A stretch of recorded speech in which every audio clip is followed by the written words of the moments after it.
Salut mes allumés de pixels, j'espère que vous allez bien. Ça fait un bout de temps que je n'ai pas publié de vidéo car je suis très pris, mais promis je ne vous oublie pas. J'ai eu la chance d'avoir entre mes mains pendant un mois le Nikon D500, équipé du Sigma 50-100 série Art et du grip MB17. Nous allons donc faire un tour du propriétaire. Allez, go!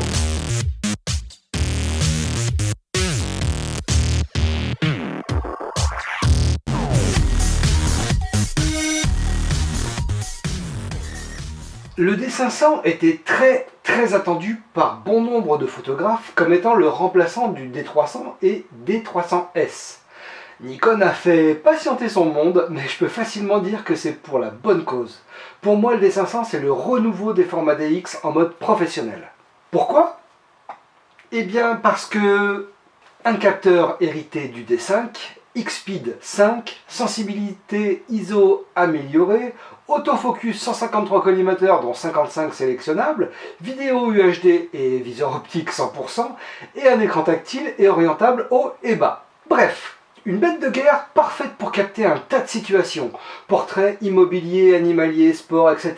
Il sera capable, si vous le maîtrisez, correctement quand même, de vous rendre des services pas possibles. Faisons un tour du boîtier pour voir ce qui, par rapport à la gamme des D7000, D7100 et D7200, change. Déjà, physiquement, le boîtier est un peu plus gros et ressemble à s'y méprendre au D810. Il tient mieux en main, pour ma part. Bon, j'ai les mains d'une personne qui mesure 1m87, donc pour le coup, c'est très appréciable par rapport à mon D7200, qui est en train de filmer en ce moment, qui est un petit peu trop juste au niveau de la poignée. Là, je me sens vraiment à l'aise quand j'ai le D500 en main. Alors, le flash pop-up a disparu. Pour ma part, ça ne me gêne absolument pas. L'œilleton est, comme la gamme FX, arrondi. À sa gauche, on trouve pour les personnes faisant de la photo de nuit, par exemple, un bouton permettant de fermer l'œilleton. Hop! Afin de ne pas avoir de lumière parasite pendant une pause longue. Et ça, c'est vraiment top. Oui, vous allez vous habituer, dans cette vidéo, je dis souvent top. Ensuite, un joystick a fait son apparition. Et franchement, quand on y goûte, difficile de revenir en arrière. Il peut être paramétré, mais par défaut, il bouge donc votre sélection de collimateur et vous pouvez même lui affecter une fonction car il est cliquable. On peut appuyer dessus. Voilà, il tombe parfaitement, donc parfaitement sous le pouce et c'est vraiment un confort génial. C'est vrai que quand je suis retourné sur mon D7200, j'avais le réflexe de chercher ce petit joystick qui n'existe pas et très franchement, c'est vraiment super. Ensuite, une touche entièrement paramétrable, nommée FN2, est par ici. Voilà. Et les touches I et Info donc, sont regroupées de l'autre côté, l'une à côté de l'autre. Alors, maintenant, l'écran est orientable et tactile. Donc là, voilà, on le sort très simplement avec deux petites encoches sur le dessus pour pouvoir le sortir. Donc là, c'est super dans cette position-là pour faire de la macro, par exemple, pour éviter de se casser le dos, se casser les reins. Et dans l'autre sens, ça va être très pratique pour shooter au-dessus de personnes, par exemple pendant un spectacle. Donc au niveau de cet écran, il y a vraiment une sensation de solidité, c'est-à-dire au niveau du mécanisme qui est à l'arrière. C'est pas le petit truc très fin pour lequel on se dit oh là là, ça va se péter rapidement ou quoi. Là c'est franchement, ça tient bien, c'est bien mis en place, il y a vraiment une impression de solidité qui se dégage du système qui maintient cet écran. Un écran qui est également d'excellente qualité, au niveau de l'image, au niveau des contrastes, je trouve de très bonne qualité. Certaines personnes sont dérangées par le fait que le côté tactile ne fonctionne pas dans les menus. Bon, après pour ma part c'est pas rédhibitoire. Ici par exemple, donc en appuyant sur le bouton de lecture de photos, donc de cette façon là je peux faire défiler mes photos, donc je les visualise de cette façon. Je peux également zoomer, donc comme sur un smartphone, même système, je peux zoomer sur ma photo et là il y a un sélecteur qui apparaît, une fois qu'on a zoomé, on peut passer d'une photo à l'autre rapidement en fait. C'est assez pratique et intuitif. Si vous double-cliquez sur l'écran, hop, la photo reprend sa taille d'origine.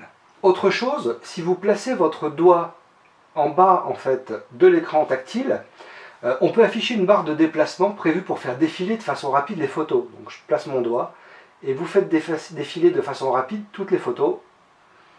Donc c'est assez pratique.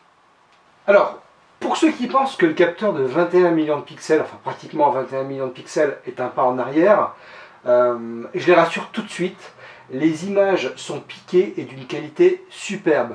Donc si vous avez un D7200 à 24 millions de pixels et que vous passez au D500, vous allez peut-être vous dire par défaut, ouh, tiens quand même, c'est étonnant, il y a 3 millions de pixels en moins, la qualité doit être un petit peu moindre. Pas du tout.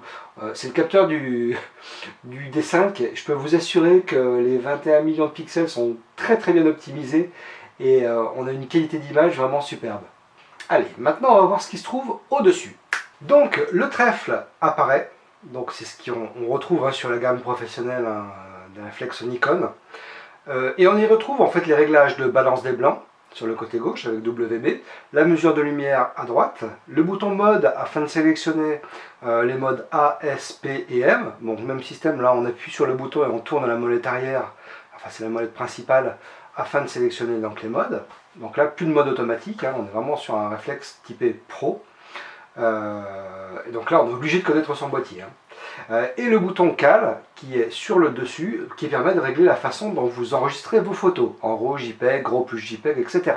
De l'autre côté, on trouve une touche ISO qui a fait son apparition, qui elle aussi est très pratique. Même si je m'étais habitué à la fonction du D7200 qui permettait de programmer la molette principale quand vous étiez en mode A, de façon à ce qu'elle gère les ISO, il y avait une manip en moins à faire. Cette fonctionnalité n'est pas active sur le D500. On trouve toujours sur le côté gauche du boîtier la touche qui permet les réglages autofocus. À ce sujet, donc pas de souci, ça poutre grave. Voilà, j'ai pris des photos, voici un exemple lors d'un show moto. Je peux vous dire qu'il assure comme un grand, pour peu qu'on sache bien le régler. Voici donc quelques exemples en photo.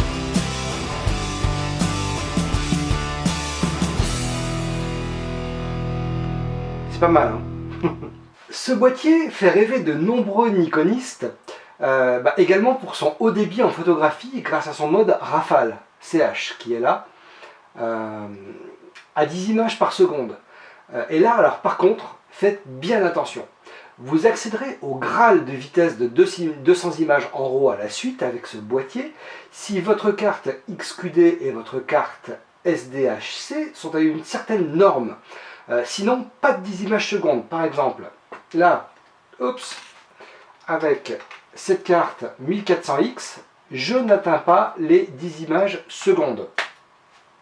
Il faut impérativement que les deux cartes soient de qualité, sinon l'une ou l'autre formera une sorte de goulot d'étranglement et vous ne pourrez pas atteindre ce nombre de 10 images secondes. Préférez donc des XQD 2933X et des cartes SDHC UHS 2 impérativement pour ce boîtier. Il les mérite et ne prenez pas de cartes en dessous. Pour finir, j'ai essayé de tester la fonction Snap Bridge avec mon iPhone 6, mais je dois dire que ça a été une cata. Pas moyen de m'en servir, donc voilà, je ne pourrais pas faire de retour à ce sujet. Bon, il y avait une mise à jour à faire sur le boîtier, je l'ai faite, pourtant moi j'aime bien bidouiller, mais impossible pour moi d'avoir ce retour-là, de faire fonctionner Snap Bridge. Donc voilà, là pour le coup c'est pas top top. J'ai également remarqué que ce boîtier consommait beaucoup plus de batterie que mon D7200. Là c'est le gros hic. Faire moitié moins de photos avec un D500 qu'avec un D7200, ça bloque un petit peu quand même, pour un réflexe à ce prix-là qui est donné pour être professionnel. Je sais qu'il y a eu des soucis avec certaines batteries que Nikon échange gratuitement. Voilà, et ayant vérifié celle du boîtier, elle n'est pas en cause avec ce type de problème-là. Donc voilà, avec cette perte rapide de batterie, moi du coup j'ai coupé le Wi-Fi, j'ai coupé tout ce qui pouvait gêner sur le boîtier, j'ai mis en mode avion carrément, mais je trouve que la batterie descend beaucoup plus vite que sur un D7002, minimum 2 fois plus rapidement. Et dernière chose que j'ai adoré, dans le noir, ça donne ça. C'est juste génial dans les situations de basse lumière ou pendant des sessions de prise de vue de la Voie lactée. Moi j'adore.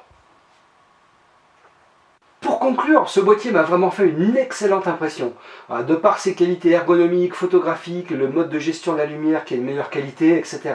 Je peux dire sans problème que c'est le meilleur boîtier APS-C qui m'a été donné d'avoir entre mes mains. Il va sérieusement falloir que j'arrive à négocier avec mon banquier ou que Nikon m'en envoie un par erreur. C'est toujours bon de rêver, Je rappelle néanmoins que ce réflexe est un réflexe très professionnel. Donc pour ceux qui ne maîtrisent pas encore les réglages sur leur D7000, D7100 ou D7200 ou d'autres appareils réflexes, attendez de bien tout maîtriser afin de pouvoir l'utiliser à sa juste valeur. Car comme il est souvent dit en photo, c'est le photographe qui prend la photo et même avec le meilleur réflexe du marché, si vous n'avez pas les bases de la composition, du triangle d'exposition, le réglage des modes A, S, M, l'ajustement rapide de la balance des blancs, la mesure de lumière et pour finir la gestion complète des réglages autofocus, ça ne sert à rien, ou ça ne sert pas à grand chose, je dirais de mettre plus de 2000 € dans ce réflexe. Vous aurez de bien plus beaux résultats avec votre D7000 et une maîtrise parfaite du boîtier. Merci encore de me suivre, de m'encourager, de liker mes publications. Puis si en plus de ça, vous me mettez un petit message, je serai aux anges. Bon allez, on rigole plus, maintenant vous sortez et shootez. Bye. Oups, dernière chose, j'avais mis en place un concours au mois de mai. Je devais donner le résultat début juin, alors j'étais complètement à l'eau, à l'ouest et à tout ce qu'on veut et au vin, mais j'ai zappé le résultat du concours. Donc lors de ma prochaine vidéo qui arrivera d'ici peu de temps, je vous le promets, on parlera du concours et du grand gagnant. Allez, ciao!